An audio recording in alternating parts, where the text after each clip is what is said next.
Hello, my name is Kian from junior high school to Demak. And let me tell you a story with not just a woman, but a warrior, a leader, and a legend.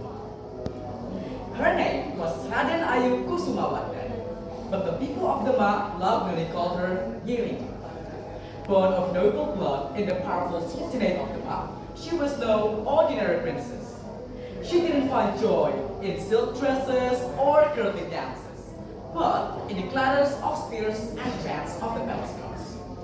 Her father, a loyal advisor to the Sultan, noticed her sharp eyes and fearless heart. Father, why must only the men defend the kingdom? Can a woman not with courage just the same? Her father laughed, but not mockingly.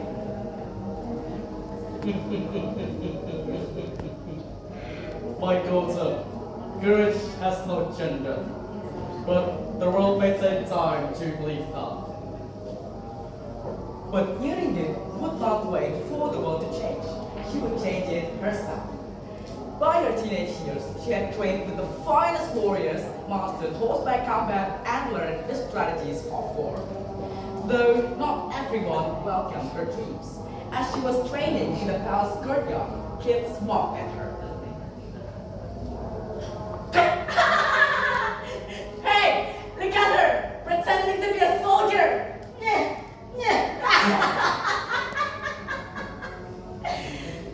One girl cheered. You're right. Hey, you'll always be nothing but a joke. No man would ever want to follow a woman like you. Their laughter cut deep, but Kusumawardhani did not lower her spirit. Shut up! Go mind your own business. You have nothing to do with me. Her face spread quickly like a fire. Sultan Tenggono recognizes about her brilliance. Then he summoned her. In the great hall of Demak, the Sultan stood tall in his green robe.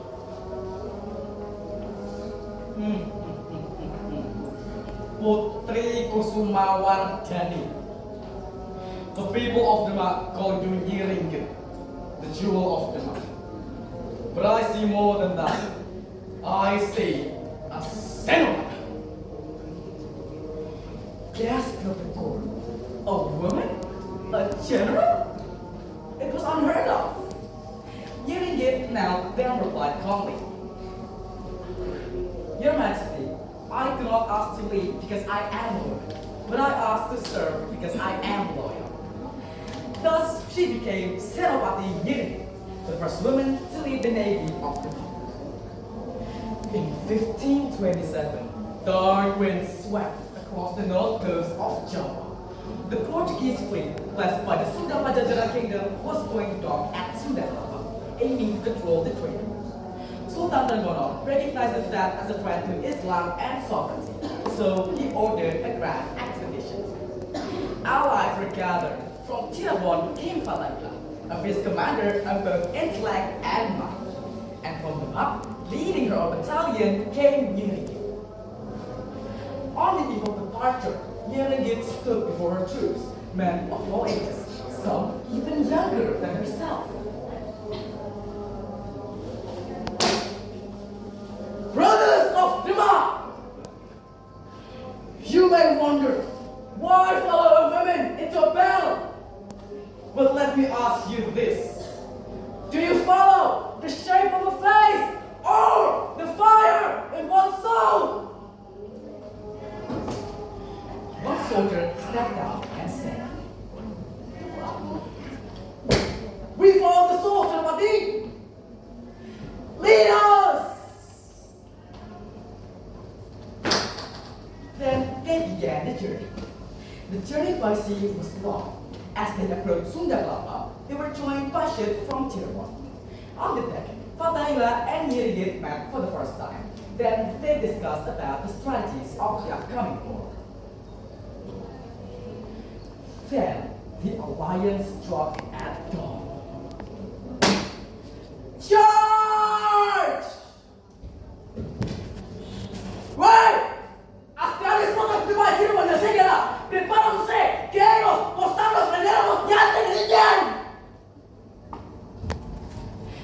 cannon fire war. The Portuguese fought fiercely with their muskets and arms, but the unity of Demak and Cirebon under the banner of justice and faith was unbreakable. Nuringit led her troops from the front. She climbed fortress walls with agility and deflects bullets with her shield. After days of bloodshed and strategy, the Portuguese were finally able to be driven to their ships. The Sunda Kelapa fortress burned, not with destruction, but with the light of liberation. In its place, a new name was given, Jayakarta, the city of victory.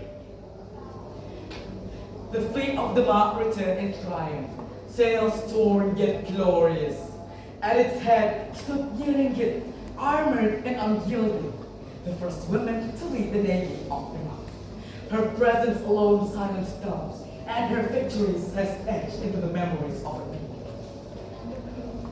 But unfortunately, Nuringit did not live long after her triumphs. Death claimed her before her years, and she was buried in the village of Chagya, Demak. I think that's it for my story. Thank you very much. Wassalamualaikum warahmatullahi wabarakatuh.